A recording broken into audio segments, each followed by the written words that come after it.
Aaron, we first met when I taught you in ninth grade Old Testament class. You sat in the back with your friends and rarely said a word. I could never tell from your expression whether or not any of this Bible stuff interested you at all. And here we are, 3 years later. Rather than hanging out quietly in the back, you're up front, telling the world that you're ready to follow God.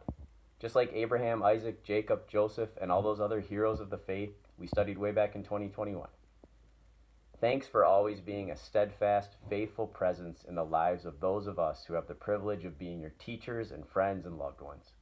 And congratulations on publicly professing your faith in a steadfast Lord who will never leave you. Noah, our family is so pleased that you are professing your faith today.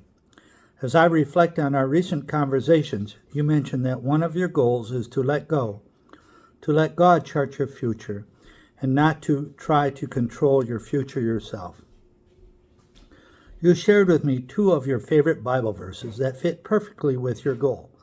The first is found in Jeremiah 29, verse 11. That I know the plans I have for you, declares the Lord, plans to prosper you and not to harm you, plans to give you hope. That verse so directly speaks to the fact that God holds a plan for you and also for each of us. We all have to let go. The second is Isaiah 41, verse 10, which is an assurance that God will be with us, a comforting statement we all can cling to. So do not fear, for I am with you. Do not be dismayed, for I am your God. I will strengthen you and help you. I will uphold you with my righteous hand. Noah, in letting go, it may seem from time to time that God does not have a plan, and that your future might be a bit muddled. This verse just reinforces that God has you and each one of us. Our prayer for you is that God will clearly direct your future and that you will submit to God's plans for you. Hi, Kirsten. Congratulations on your profession of faith. I wanted to let you know I'm very proud of you and thankful that you invited me into this journey with you. A verse I wanted to share with you as a blessing and kind of as a culmination of our conversations is Joshua 1, verse 9. Have I not commanded you? Be strong and courageous. Do not be afraid. Do not be discouraged. For the Lord your God will be with you wherever you go. Now, Joshua may have been heading off to war. Well, that's not your case. I still think there's great assurance in the promise made that God accompanies you on each step of your journey, including today. Love you. Parker, it was an honor for me to be your mentor on this journey. I loved spending time with you and listening to your thoughts and ideas. You are spiritually grounded in your love of God. I see that in how thoughtful you are, kind and encouraging.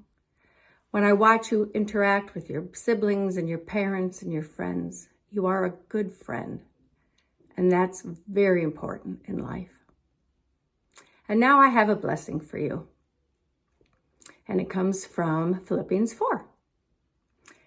Do not be anxious about anything, but in every situation, by prayer and petition, with thanksgiving, bring your requests to God. And the peace of God, which transcends all understanding, will guard your heart and mind in Christ Jesus. And Parker, whatever is true, whatever is noble, whatever is right, whatever is pure, whatever is lovely, whatever is admirable, if anything is excellent or praiseworthy, think about such things, and the peace of God will be with you. I love you, and I pray for you daily.